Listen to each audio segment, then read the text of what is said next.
Hello, everybody, and welcome to Dynamite After Dark. I'm your host, Zandman Shane Sabunia, along with my good buddy, the Honorable Jeff. Hello. And this is your AEW Dynamite Instant Reaction Show here on LOP Radio on YouTube. If you're listening to it later, you're probably on Red Circle, and you're also listening to us on the Kingdom of Honor live stream on YouTube as well. So welcome all of you, however you're listening. Thank you for making us a part of your night tonight. And it's so weird, Jeff, because I am sitting in my house, like I'm feeling better now. The lights off and the dogs aren't laying on me anymore. But I was roasting the whole night, and Oh, yet, I don't, and yet, watching AEW Dynamite, I thought hell had fucking frozen over because Sean Spears actually did something to entertain the hell out of me tonight. right. I was kind of wondering how you were going to do that. When that SSN came up, the first thing I thought of was the RNN from Randy Orton before he joined Legacy when he would break into the broadcast for his medical updates. Yeah, the Randy News Uh, Network. Yep, yeah, and that's what in my eyes got Randy Orton over to begin with. yep. And to see Sean Spears pull that out, I was highly entertained by that. And Spears did it even. I mean, and when Randy did, he was like standing up. He was in a polo shirt, all that kind of stuff. Right. And Spears was actually looked like an anchor tonight, Yep. sitting at a My desk and the suit on and all that My stuff. favorite part of the whole thing was when he goes, "I'm Sean Spears," and then did that really cheesy grin Yeah, like a newscaster does. I was when I saw that I laughed out loud. I was like, "This is the greatest thing Sean Spears has ever done." yeah, it really was great. And if he keeps doing stuff like this, I might actually get on board with Sean Spears for the first time ever. Well, and it's funny because we were talking last night about go home shows.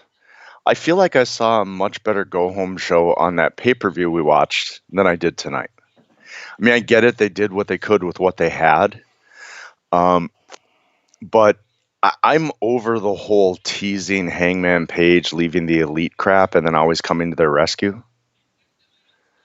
I'm not because we haven't seen a payoff on it yet.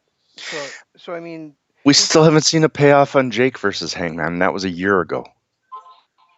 yeah, but guess what? I was bitching 2 weeks ago about how um, the faces always let Inner Circle beat them down, and you're like, well, we haven't seen the Inner Circle. They got to reestablish them. Well, they got to reestablish the stuff with Hangman Page too, because we haven't seen him on the screen for 3 months either.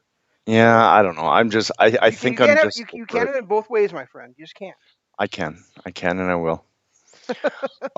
I don't know. I'm just over the whole Hangman turning heel thing because it just doesn't make sense in his storyline and everything going on. And they keep teasing that Hangman's going to be the heel, but I mean, I guess we'll see when live crowds come back how they react. But he, going into this whole pandemic, was the most over guy on the company. Well, that's the thing, though. You and I have talked about this before. Is that's a weird dynamic where um, the announcers keep teasing it that way, but if you actually watch what's going on, nobody in the right mind could actually think that's what's going on. You wouldn't think so. I mean, nobody. I mean, I have not seen once Hangman turn on the Elite. He's been mad at Matt Jackson, and that's it. He teased that turn at Revolution. That's right, he did. Okay. But other than that, he's been really on the up and up. It's been the Young Bucks who have been playing the heel throughout this whole thing, calling him a jobber and telling him that he never would have amounted to anything if it wasn't for them and all that stuff. Yeah, that's true. That's very true. But I mean, I'm not. I would agree with you if that was actually been going on for the last 3 months, but since we haven't seen him for I'm saying 3 months, but I'll say 2.5, 3 months, whatever time it's from it's been. We haven't even seen Hangman Page, so I think they have to reestablish the fact that yeah, just because he's been sitting at home doesn't mean that he's forgotten that he has issues with these guys. That he has issues with the Bucks. That's the problem. The only people he has issues with are the Bucks. He doesn't have issues with Omega. He doesn't have issues with Matt Hardy, but he walks out on them too. Yeah, but even back then he still did the same thing. I mean, he would still like come out help Kenny and then walk off by himself. Right. So I mean, it's not like they're doing anything new. They're just and but they still have to like resolve what this actually is. So I like how they did what they did. I didn't realize that arena they were in was um, attached to the football field. I had no clue. Oh, you didn't? Yeah, No, I knew that. I had no clue, and to have him, yeah, I like how they had all 10 of them out in that area to stay under the, the not more than 10 people gathering thing. Yeah. Because if they had had that whole little thing happen in the arena, there would have been way too many people involved. I think it's funny they said there was going to be a ring at the 50-yard line. I really did not expect there to be a ring at all. I thought there was going to be fighting in the entire arena. I mean, either way is fine. I think that these are all 10 of these guys are very talented, very creative guys. So I think that they're going to do a great job using that space to to make like an incredible spectacle of a match. But I really did not expect there to be a ring set up there. My only thing with it is with unless there are five different referees, how can you have a falls count on anywhere match? And in a match like this, how are you going to do a falls count anywhere match when there's a possibility of five separate people pinning somebody else? Well, they'll have the referee driving around on a golf cart trying to catch up to Well, yeah, but I'm just saying a falls count anywhere match doesn't make sense in this environment because there's so many people involved in it. It's like you could have four guys fighting, and one guy way on the other side of the stadium hits his finisher, and the match is over, while the other eight guys are still fighting. Yeah, but there might still be rules where the legal guy has to be the one that gets the pin. Who's going to be the legal guy? I mean, it's obviously going to be just a brawl. I think. No, I mean, yeah, I mean, I see what you're saying, but they also said there was going to be a ring and stuff. So I'm assuming there's going to be some kind of structure involved at some point to start at least to start the match. well, that's what I'm saying is I wish what they would have done instead is that you have to pin your opponent in the middle of the ring, not a falls count anywhere match, because then it would have taken a little more strategy and working with your team and everything, not just five guys fighting on other ends of the stadium. Or they could just just had it like be just a brawl and not even worry about who pinfalls or submissions. Right, that would have been an even better stipulation. Yeah. Just five guys beating the hell out of five other guys until five guys can't stand up. This is actually kind of match where maybe that thing they tried at um, Full Gear with having the judges would make sense. Like Yeah, have it go like 30 minutes and then the judges just pick like who they felt like won after those 30 minutes. So yeah, that would have made more sense. I don't like the whole false count anywhere stipulation, but the rest of it is it's intriguing. It's gonna with that kind of space, it's going to be really intriguing to see who's gonna or how it's gonna be able to play out. How many cameras are they gonna have? How are they gonna set this up so that we can see them everywhere? And it's gonna be really really fun to watch. yeah. Um, can I just go on the record and say that I like PNP better than I ever liked LAX as characters? Yeah, I will agree with you 100%. I think there's something about Ortiz now. Is this or is it Santana? I don't know which one. The one with the afro. Is that Ortiz, it's Ortiz? Ortiz, yeah, yeah, Him yeah. being that just psychopath. There's something so fun about that. Yeah, I think Santana always looked like he was going to be the breakout star of the group, and now that Ortiz has found this character, I can easily see him being a. And not that I want these guys to break up or that they're ever going to break up, but I think that if there is going to be a breakout, now I can't even say this guy's going to be great, the other guy's not. I think they're Right. both great in different ways now. You know. I love the fact that he took that tie clip and said, "This looks like it might be worth something." Yeah, I couldn't tell what it was, but that did crack me up. It had to have been a tie clip. I don't know what it was either. I'm just assuming it was a tie clip because it Yeah, looked like he took it right off his tie. yeah. But that kind of made me laugh too. I was a little bit concerned how they were going to pay that off when we got to the main event, and because they threatened the elite right away from the beginning, right away at the beginning of the night. Right. Um, I do like how they just don't even acknowledge that Cody was originally part of the elite and supposed to be in that match. Why bother? Well, yeah, I mean he's not. He hasn't been. And we've talked about this before that he hasn't been a member of the elite for uh, I don't know, the entire double or not or the entire AEW run. Hmm. He's always kind of gone and done his own thing. Right. Um, And and and, and, and I'm glad they're setting it this way also because you and I had talked before about how we felt like Blood and Guts was not the right fit for this group. No, That they were already building other things that would have fit better in Blood and Guts than this would have. So right. And now this seems to be fitting well. it does, and they can say Blood and Guts now for something else they can build up over a longer amount of time that would actually make sense. Like Moxley and a team against Dark Order. Yeah, or even like Devil's Triangle, Jimmy Havoc and Kip Sabian Oh, against yeah Death Triangle Death against Triangle, against best friends, and best friends in SCU or something. what the Hell, uh, they can even do women's one. The women once again stole the show tonight. I have to oh, say. I think so. I think they had the best match of the night. I mean, I really this was if Sammy's not going to be his high flying athletic ability, this is the Sammy I want. I don't want that comedic Sammy that we got a few weeks back, Hmm. where they're making bets and all this crap. I felt like Sammy, this might have been one of his better performances. Maybe not his best match. I mean, Matt Hardy looks amazing. He looks like he is in the best shape of his life. And I hate when announcers say that, about older guys and everything, but he really does. He looks like he's wrestling better than I've seen him wrestle since before he went to TNA. But Sammy, to be able to do the match that he did and actually tell the story that he did, really impressed me. I'd love to comment on that, but I was chasing my dogs around at the time, so I really didn't see much of that match. He wasn't his high flyer self. He wasn't doing his flashy high flying moves. He was actually telling a story. Matt was attacking his arms and his hands, and he was selling for Matt. It was, I think it might have been his best performance that I've seen, even if it wasn't his best match. Gotcha. Um, yeah, but I just thought the women were great again. I was, we were having this like debate. I don't know if you saw it on Twitter, but Ryan was telling me like, TNA or AEW needs to sign Tessa and needs to sign Sasha Banks, and I'm like, I've said no, it before. I'm like, No, no, I really like AEW's where they're building up that women's division. I mean, yeah, for a while they were slacking off on it, but now I think it's really dynamic, and I think this is now the third week in a row they've had the best match on the card.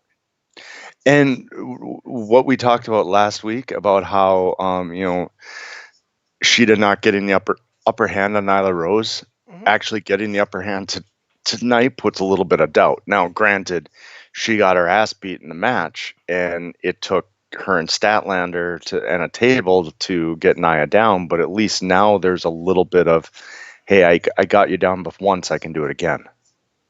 Yeah. It was a little confidence builder that we never got before, and it was a nice change of pace. I don't think we've since Nia Rose has been or Nyla Rose, I'm sorry, has been in AEW. I don't think I've ever seen her have somebody get the better of her. No, and that was a great suplex too. Oh, it was. And like I said, granted, she had to have help from Statlander, she had to have the table and everything, but the fact that we actually saw somebody get a one up on Nyla was really refreshing. Well, Jeff, it's wrestling 101. If you set up a table, you're going to go through it. You will, yeah, especially if you're the heel that sets up the table. Yeah. I mean, that's just common knowledge. Yeah. Exactly. But I don't know. I was pleased with that. That was one of those moments where I was like, okay, they got it. They got this right. Yeah. Absolutely. And now if Sheeta doesn't win the title, then at least she did get her moment against Nyla. So Well, yeah, and I mean, she's not going to win the title. don't make me cry. It's they're trying to build Nyla back up to be the monster and everything, and she's got to go through the babyface opponents before somebody finally beats her. And I don't know that it's really Sheeta's time, considering we just had a title change. It's like as much as I want to see Brody Lee take the title, I think unfortunately we're in the same position where, with Mox just winning it, they're not going to pull it. They're not going to take it off him yet. It might feel like we just had a title change, but actually Nyla won it a month before Revolution. So it's actually been Oh, wow. like 4 months that she's been the champion. Holy crap. Maybe it's because of the quarantine. We haven't seen her on TV. It just doesn't feel like that. But Yeah, wow, I yeah, know you're right. that's what I mean. It feels like that, but she's actually the longest reigning women's champion now. Oh, wow. I guess I didn't. Yeah, I didn't realize that. Just and so are and same thing with Hangman Page and Kenny Omega. They're not the longest reigning tag team champions. So Yeah, and I don't know. I'm still oh, sticking with my fact. and I will make this prediction right now. Whoever wins between Cody and and Lance Archer at uh, Double or Nothing will at that moment be the longest reigning TNT champion. I hate you.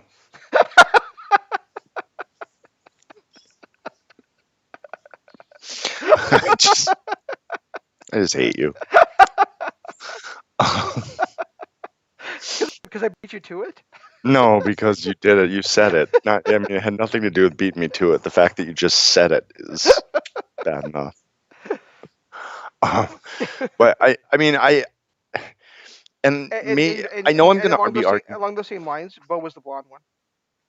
Yeah. Um, I know that I'm going to disagree with 99% of the nostalgic wrestling fans out there, but man, I was so disappointed in that uh, promo between Arn and Jake.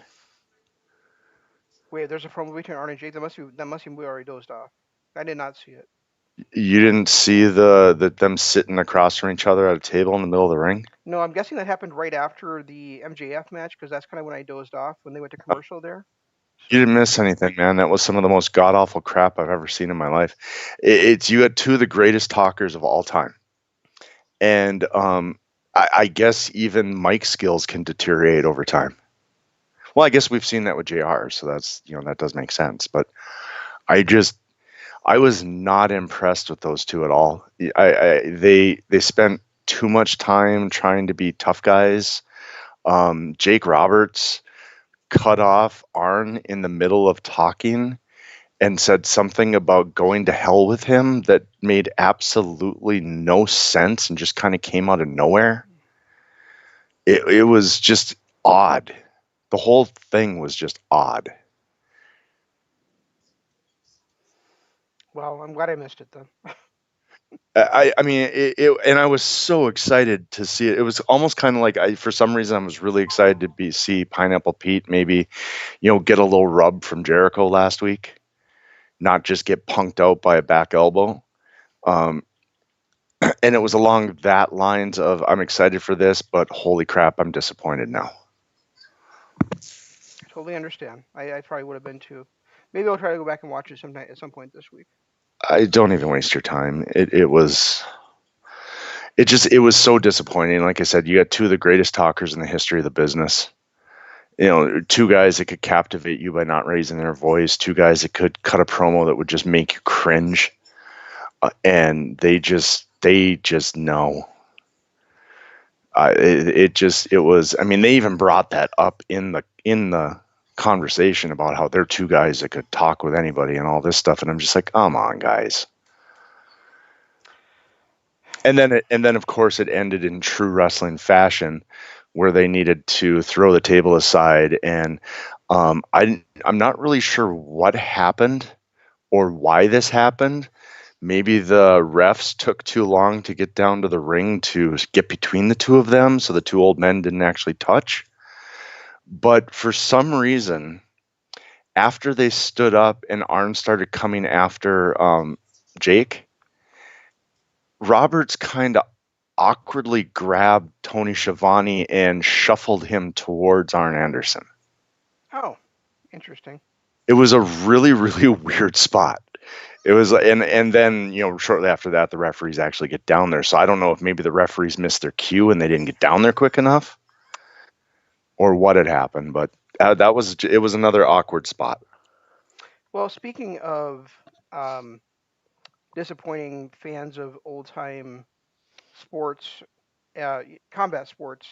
I was a big boxing fan. I still am. Occasionally when Oh I my throw in a match, I see a good fight, I'm excited about it. But really, I'm supposed to get excited for Mike Tyson, who has not been relevant since he bit the ear of Evander Holyfield, or maybe even since he raped Robin Givens.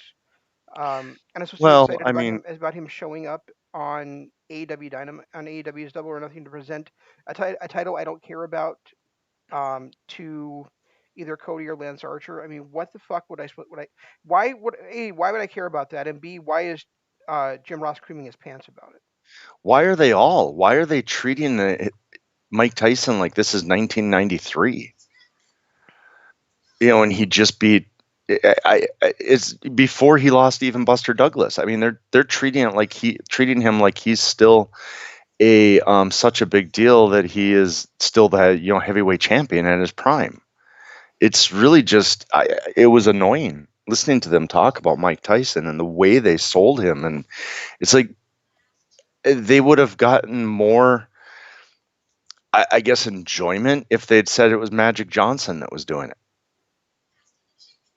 Yeah, You know, probably. it it just At least he's recently been in the news as being the owner, one of the owners of the Lakers.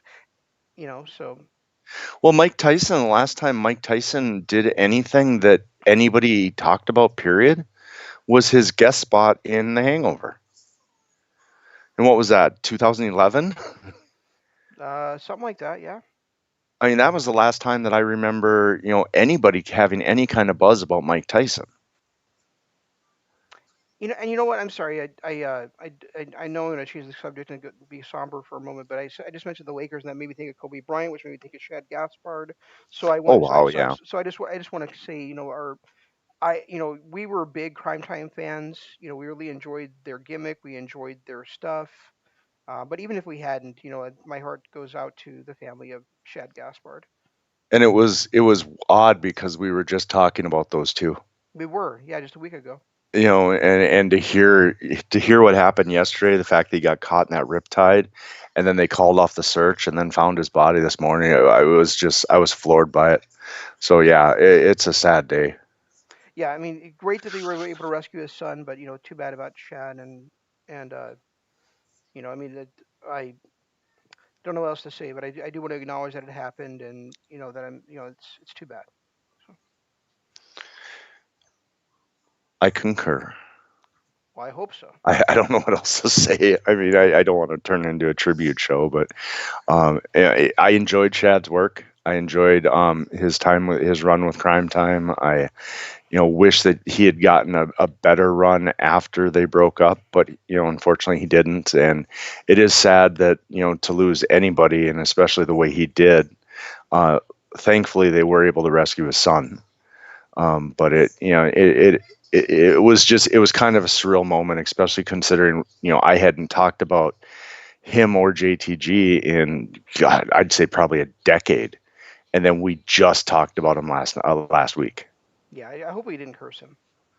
I hope not. If I am, I'm never bringing up anybody again.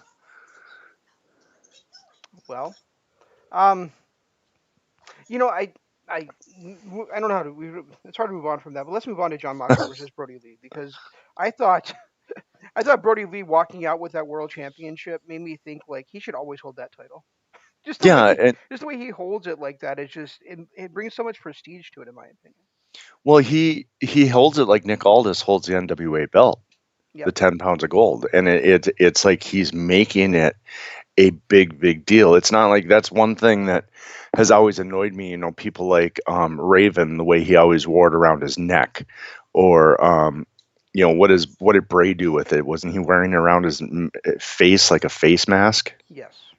That's, to me, that's disrespectful. You should be showing it off. Even the draping it over the shoulder to walk it down the ring kind of bothers me a little bit. I used to hate when Austin used to drag it. It's the most prestigious thing in the world, and you're treating it like it's just a chain necklace. I wonder how you would have felt about Nigel McGuinness with the way he brought it to the ring. Then You haven't seen it yet, but I'm sure when I do, I'll have thoughts. he wore it backwards, so that Yeah, like he wore it, with the like the world championship facing the audience because then he wanted to basically to have the rest of the fans to to see his ass because he hated all of them basically. oh, okay. Yeah. I mean, that's a heel move. I don't have as big a problem as that. It doesn't seem as disrespectful. I mean, even carrying it over your shoulder, I guess that was a little too far. There's nothing disrespectful about that. But when you're wearing it like a face mask, or Jeff Hardy used to do that too, where he'd wear it around his neck. Hmm. or dragging it on the ground behind you like The Rock used to do with the IC belt. Um, that kind of disrespect just bothers me. Didn't Lay Cool you do it do something weird with it too, like wear it like a They cut sling it. almost? Nope, they cut it in half. Well, I know they did that, but I thought they okay. That's all they did. All right. As far as I know, well, they cut it in half and then wore it like a sling because they only had half of it. Oh, okay. There we go. That's what I was Um, thinking. and that was I didn't have as big an issue with that because that was fitting the storyline, the fact that they were both champions, not just one of them being the champ and all that. Right. Okay. Um. Somebody else used to wear it backwards too, and I can't remember, but I remember not having a real issue with that one either. Was it AJ? I don't remember AJ wearing it backwards. But I'm not saying he didn't. It might have been an X Division. I think it was an X Division person that used to wear it backwards, and I remember not having an issue with that. It's just when they wear it like it's a necklace and drag it that I have issues with it. And that's why I like Brody Lee and Nick Aldis, the way that they hold it, the way that they present it. It just seems like a big deal. My only issue right now with Dark Order is that the entire faction doesn't seem like a big deal. Yeah, that's true. It's Brody Lee. It's a tag team we haven't seen in 3 months, and then it's a bunch of masked guys that are just kind of running around behind everybody. Yeah, and that's why Brady Lee almost has to win the championship this weekend just to make them seem like a bigger deal than they actually have been so far. Well, yeah, that, and they'll have to bring in some actual names. Like Like the recruit. Revolt. No, well, you know what? No, because they've already got their tag team. Do they? Because they haven't been around in months. They're trapped in Canada, I think. But man, that would be a good fit with Brody Lee. But I can't see them being minions to Brody Lee. That's the only problem. With the way the Dark Order is set up, it's him and his minions. I really enjoyed their podcast with Chris Jericho, by the way. The Revolt, yeah, I thought it was a lot of fun, and I like the Brody Lee one too. Yeah, me too. So, do we want to give predictions for this Saturday or? I don't want to because I mean, predictions are one thing. What I want to happen is completely different. Okay. It's like I really want and think Brody Lee should win the title, but I have a feeling that they're not gonna pull it off Moxley. Do you feel the same way I do about the TNT championship that you just don't care who wins? No, I want Lance Archer to win it. Okay. Well, I don't care about the title at I all. I So I don't I think I want don't think I Lance don't I Archer. don't think it should exist. I don't care about it. I just don't want it around. So I agree. I don't think it should exist, and if it is going to exist, it should not be on a pay per view. The title should be defended on TNT. It's the TNT belt, for Christ's sake. exactly. And But if they're and going to have it, go ahead. I think if they're going to have it and set it up the way it is, Archer has to win it, or you take all credibility away from everything you've done for Archer since his debut. And it also makes Cody's loss to Chris Jericho mean nothing because he just found a workaround to get a champion to get a singles championship in the company. Right, exactly. Here I can't win that belt, so I'm just going to create another one. Exactly. And it's again too. I mean, the fact that neither here or Archer or Brandy were on this episode, even in a was really tough to digest. Because here you are trying to make this title matter. This is a feud that's been building for months, and the fact that none of them were even involved in a vignette was not a real good way to sell the match. Very true. Um, so without giving like match predictions, another thing I want to say is that I feel like MJF taking on Jungle Boy smells an awful lot like it's going to turn into a tag team match. You think they would go that cheesy route on a pay per view? I kind of feel that way. I kind of feel like they've been God, I setting up hope not. because they've been setting up they've been setting up Wardlow and Luchasaurus for weeks. Um, Jungle Boy versus MJF just is a weird matchup to me. So to me, it feels like it's going to end up being MJF and Wardlow versus Jungle Boy and Luchasaurus. See, and I don't have a problem with the Jungle Boy because to me it's like you're getting a preview of the future. What These are the, I don't have a problem with it. I just feel like it kind of came out of nowhere. but they don't have really any tag matches on this card, do they? The only tag match they have on the card is the pre-show match between Private Party and Best Friends, and whoever wins that is considered the number one contenders. Because the tag champs are in the, that brawl at the end. Right. Um, the Bucks are in that brawl at the end. The SCU and one other tag team is in that ladder match, or is it just SCU that is? Um, it's just let's see, it's Frankie Kazarian, And Scorpio Scorpio Sky. Sky, and Ray Phoenix are in there. And yep, so there's two tag teams that are gone, Oh, and then you got. Luchasaurus is in that match too. So maybe I'm wrong about it becoming a tag match. I wonder if this is going to be the crowning moment for Luchasaurus. Are they going to pull their, their whole Money in the Bank ladder match and throw it on an up and comer, or is it going to end up being Darby Allin and they keep pushing that train? No, it's gonna be Scorpio Sky. I hope not. I hope not too, but I think the way they've been pushing him, the way that the Dark Order's been going through, been going against SCU, and I think that if Scorpio Sky winning here and becoming the number one contender, and then taking on um, a newly crowned Brody Lee for the championship makes sense. Yeah, it does make sense, and Luchasaurus against anybody makes sense.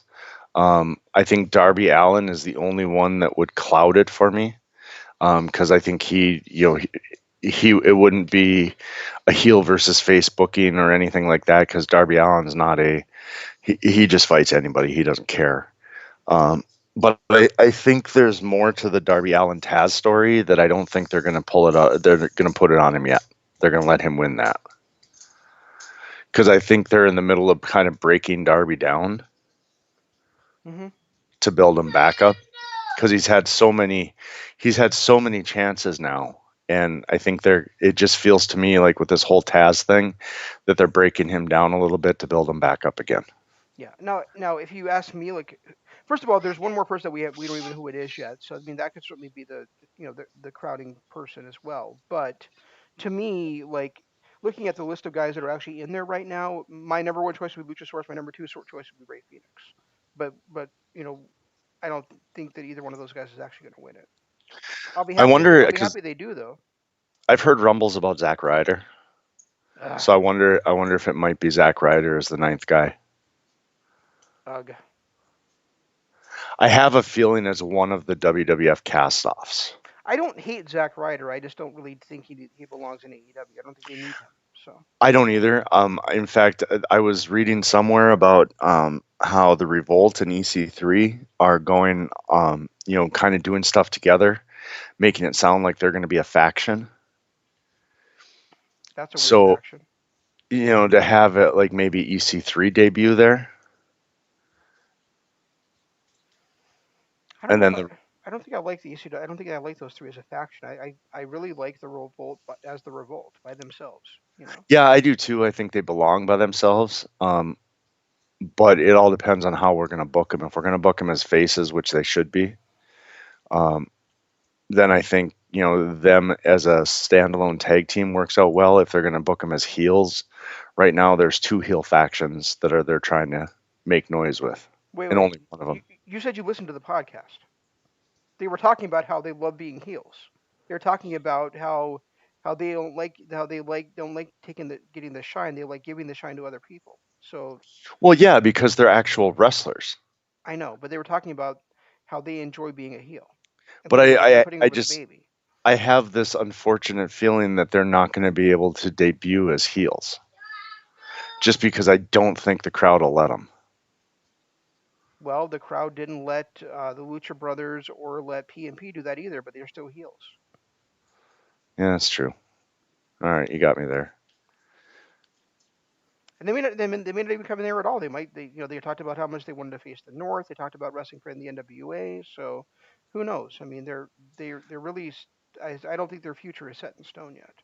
So Regardless of what happens with them, I think that the debut is going to be in whoever the debut is going to be in that ladder match, and it's either going to be, in my opinion, it's either going to be EC3 or Ryder, Zack Ryder. okay, well, I would want neither one of them to win it Well, I don't want either one of them to win it either. I think that it's going to be they're the ones that are going to debut, one of those two. I think, and I think that a great way for them to push, and honestly, like as a someone who's ambivalent about Scorpio Sky, I think that a great way to like make him even to if they really want to build him up and make him over, I think a great way to do that would be for him to be the ninth guy coming in. He's about to come into the ring, and somebody pulls that belt down before the contract down before he gets a chance to. Yeah, they did bring up that stipulation. Yeah, And that was and I think that's kind of a cool stipulation that I didn't, that I've never really heard before because it's always got to be all everyone's in there before it comes into play. And it was nice to hear that the first two guys, one of them could get it. right. They definitely could, but I just thought that would be like they were trying to because they've been trying to push Scorpio Sky to the moon for months. So I mean, and they kind of cooled down on that now. I realized, but still, I mean, I think that'd be a great way to and even Darby Allin that would work really well for. It's like I didn't even get a chance at that chance. I didn't even get a chance. I didn't even get out there. And that would continue the Darby Allin breakdown story. Yeah, yeah, You so know, that would be another way to continue that and push him even farther because then he can feud with whoever won it. yeah. Um, All right, I like it. I like that idea. I like that thought. I gotta say, like, because I'm looking at this at the list of competitors here, and I remember listening to it the last couple of times we've seen Orange Cassidy wrestle, and I love that he's announced as being from wherever, Wayne, Wayne, whatever. whatever. Yeah, I'm really enjoying, and when I'm enjoying his matches too. He's a lot more um, in ring talented than I was always thinking he would be. Yeah, and I love that slingshot spot in tonight's match. That was Yeah, great. I like the way he took down Ray Phoenix with his hands in his pockets, and Yeah, I just I enjoy Orange Cassidy, and I never thought I would.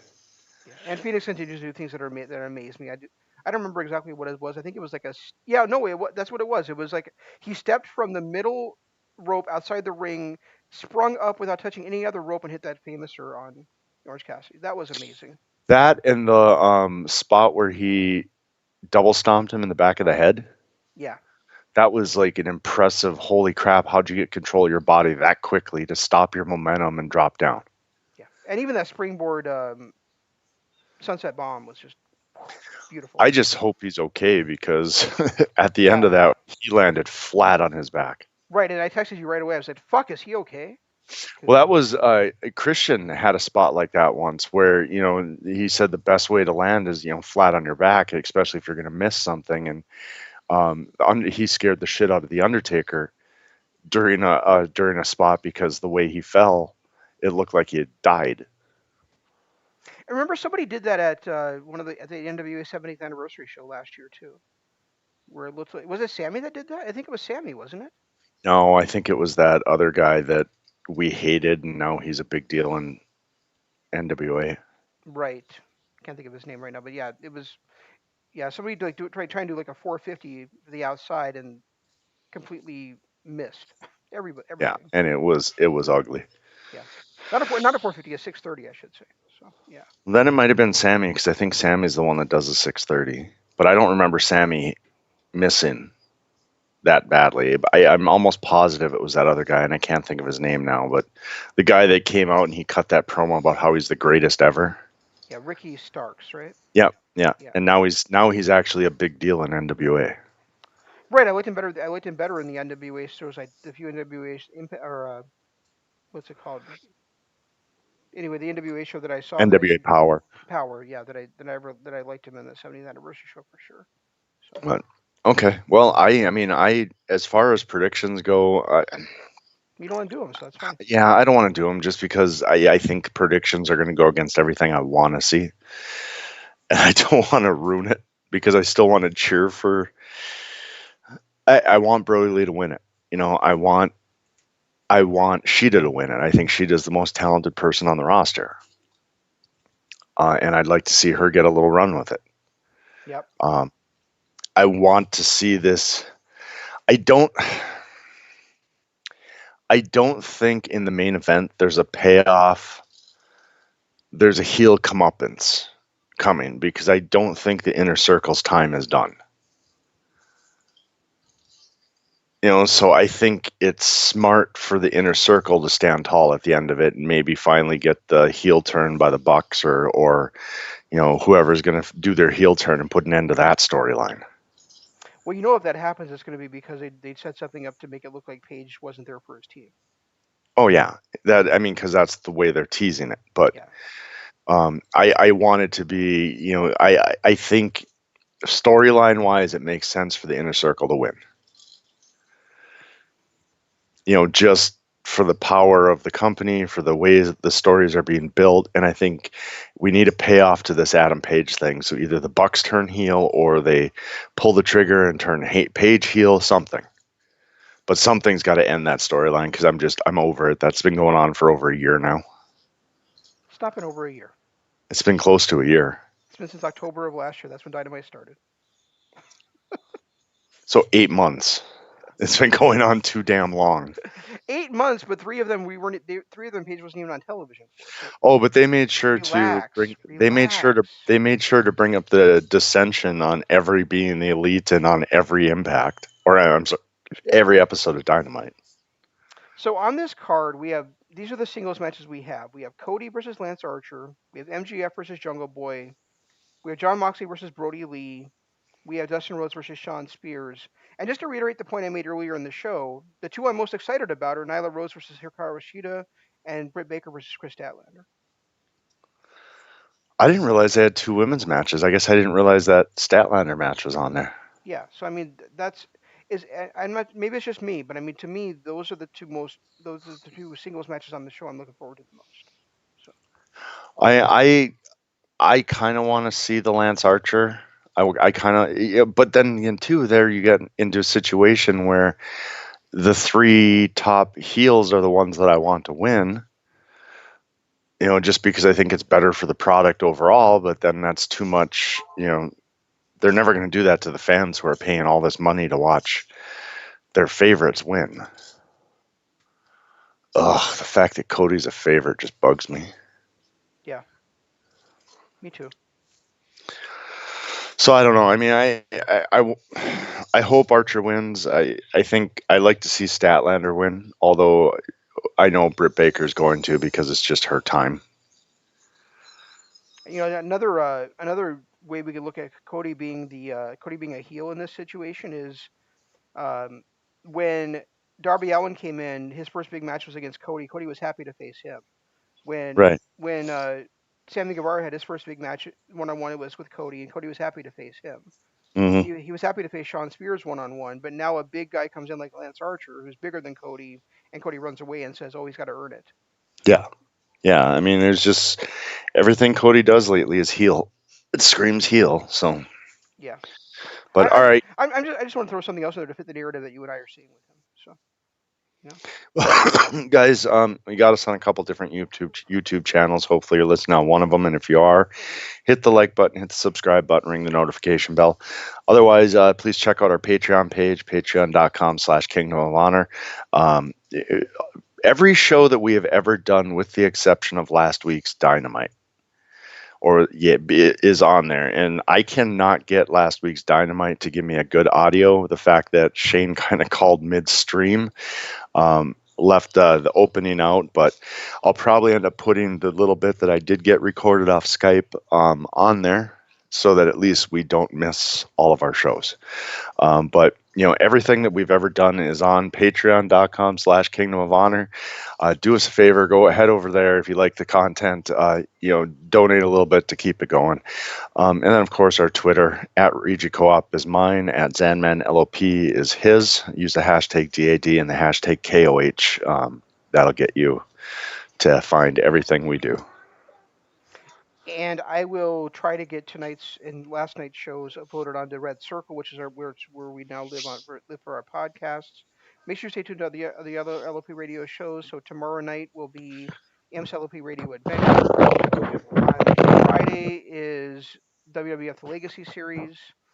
On Saturday, um, which there should be a aftershock for Double or Nothing. I don't know yet what's going on with me, so I'm not sure if I'll be able to join him for that, but Imp will be there for sure.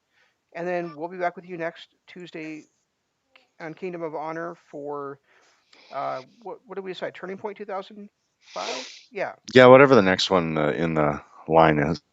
And then on Wednesday for we're going to be doing a live play-by-play or commentary of Dynamite while we're also talking about Double or Nothing at the same time. So that's all we've got. We'll try to do better next time. This is Shane saying long days, pleasant nights, and Jeff saying Goodbye.